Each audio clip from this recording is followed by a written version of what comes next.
तो ये क्वेश्चन मुझसे इंटरव्यू में पूछा गया था। ये फील्ड्स है जिसको इम्प्लीमेंट करना था डायनेमिकली, ऐसे स्टैटिक नहीं करना था। तो ये वैल्यू आप लोग ट्राई कर सकते हैं। उसके लिए पहले एक फॉर्म बनाएंगे और उसका टाइप रहेगा फॉर्म ग्रुप टाइप का। तो पहले लिख लेते हैं form group. Okay, auto suggestion work नहीं कर रहा है, तो वो चेक कर लेते हैं एक बार। आई एम करेक्ट और नहीं। हाँ, फॉर्म ग्रुप में एफ कैपिटल रहेगा यहाँ पे। तो फिर फॉर्म बिल्डर में एरर दे रहा है कुछ, देख लेते हैं क्या है। फिर एक ऑब्जेक्ट पहले क्रिएट करेंगे, लाइक कंट्रोल्स दे सकते हैं, कुछ भी नेम दे सकते हैं। फिर उसके बाद क्या करेंगे, फॉर्म बिल्डर में कुछ तो इसको देखते हैं। अभी पहले इधर क्या करेंगे, वो जो एरे है फॉर्म फील्ड्स उस पे एक फॉर ईच लूप लगा देंगे।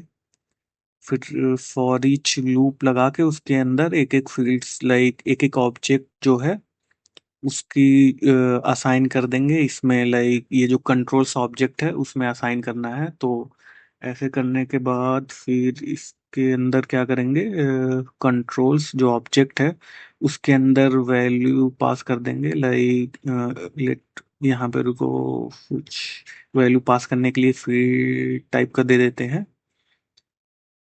तो उसके बाद यहाँ पे क्या करेंगे, फील्ड के एक एक ऑब्जेक्ट से वैल्यू आएगी, तो यहाँ पे हम लोग क्या असाइन कर देंगे, नेम, क्योंकि नेम ही फर्स्ट वैल्यू है। तो फिर उसके बाद चेक करेंगे, जैसे हम लोग उसमें रिएक्टिव फॉर्म में वैलिडेटर्स रहता है फर्स्ट, लाइक इनिशियल वैल्यू के लिए, और फिर उसके बाद वैलिडेटर देते हैं। तो इसमें एक कंडीशन है कि अगर रिक्वायर्ड इज ट्रू है, जैसे यहाँ पे फॉल्स लिखा है, तो ये वाला नहीं आना चाहिए। रिक्वायर्ड में जब हम लोग फॉर्म वैलिडेट करते हैं तो उसके लिए यहाँ पे कंडीशन दे सकते हैं टर्नरी ऑपरेटर टाइप का। अगर रिक्वायर्ड ट्रू है तो ये validator dot validator dot required show करे, अदरवाइज ये एक इम्प्टी एरे शो करेगा। जैसे यहाँ पे कर लेते हैं। फिर उसके बाद क्या करेंगे हम लोग, जो वो फॉर्म है फॉर्म ग्रुप टाइप का, उसमें क्या करेंगे कि इसको कंट्रोल्स की वैल्यू उसके अंदर असाइन कर देंगे।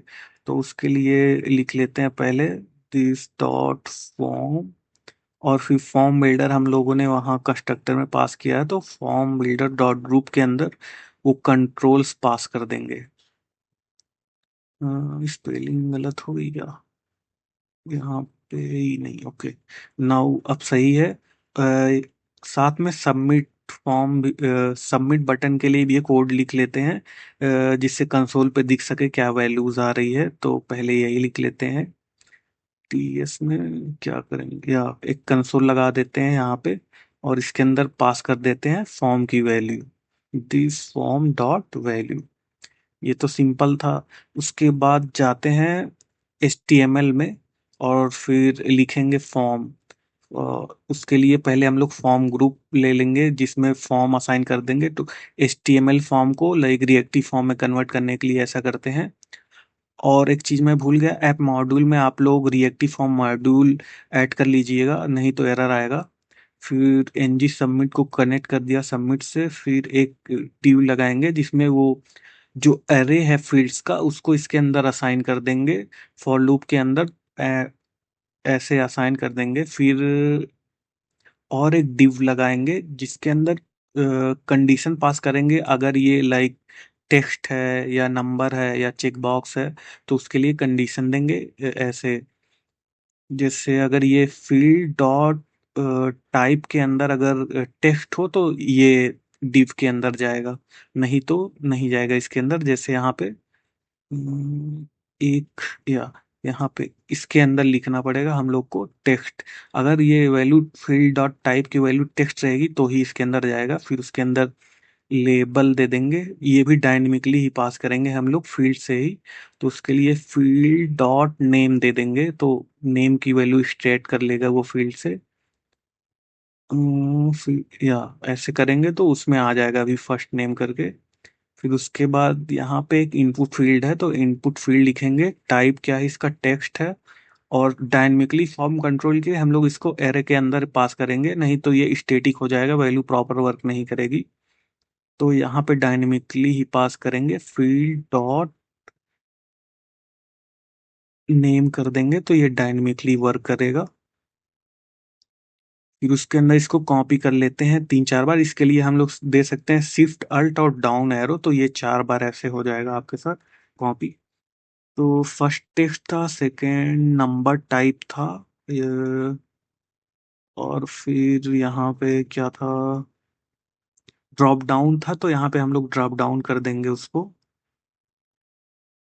ड्रॉप डाउन हो गया। और ये लास्ट में था चेक बॉक्स है, लास्ट वाला चेक बॉक्स है, तो इसको टाइप क्या कर देंगे, चेक बॉक्स। और इनपुट में भी टाइप चेंज कर देंगे, टेक्स्ट से चेक बॉक्स कर देंगे इसको। तो ये चेक बॉक्स शो करने लगेगा यहाँ पे। जैसे टेक्स्ट है तो इसको रिमूव करके यहाँ पे चेक बॉक्स कर देंगे। हाँ, तो अभी सही वर्क कर रहा है। फिर यहाँ पे ड्रॉप डाउन में क्या था, ऑप्शन ऑप्शन था और सेलेक्ट करने का ऑप्शन था। तो पहले हम लोग यहाँ पे क्या देंगे, सेलेक्ट के अंदर बाइंड कर देंगे फॉर्म कंट्रोल नेम को, फिर उसके अंदर ऑप्शंस था। फर्स्ट क्या दे देंगे, सेलेक्ट, फिर उसके अंदर फील्ड डॉट ऑप्शन पास करना पड़ेगा हम लोग को, जो ऑप्शंस था वहाँ पे उसको बाइंड करने के लिए। तो हम लोग यहाँ पे एक लूप ऐड कर देंगे ऑप्शंस के अंदर। इसके अंदर ऑप्शन लिख लेते हैं, एंड फील्ड डॉट ऑप्शंस का एक वैल्यू था, तो उसको इससे बाइंड कर देंगे हम लोग। फिर वैल्यू के अंदर वैल्यू को गेट करने के लिए इसके अंदर ऑप्शन डॉट वैल्यू, उस आई थिंक वैल्यू था यहाँ पे, वैल्यूज की जगह पे। हाँ, अब ये करेक्ट फॉर्म आ गया है। और बटन फॉर्म लिख देंगे उसके अंदर सबमिट। फिर एक बार चेक कर लेंगे हम लोग। फिर इसके अंदर दे देते हैं, डायनेमिकली पास कर देते हैं वैल्यूज जो वहां पे एरे में है, फॉर्म एरे में ऐसे। या तो अभी चेक करेंगे तो कंट्री के अंदर आ रहा होगा 2 वैल्यूज जो है, इंडिया और यूएसए करके है। तो एक बार इसको चेक कर लेते हैं फॉर्म को फिल करके। इधर दे देते हैं रघु, एज दे देते हैं कुछ, यहाँ पे सिलेक्ट का ऑप्शन है, सिलेक्ट कर लेते हैं इंडिया और यूएसए में। सबमिट करके देख लेते हैं। सही वैल्यू आ रही है। सब्सक्राइब को भी चेक कर लेते हैं एक बार, ये सब्सक्राइब भी प्रॉपर वर्क कर रहा है।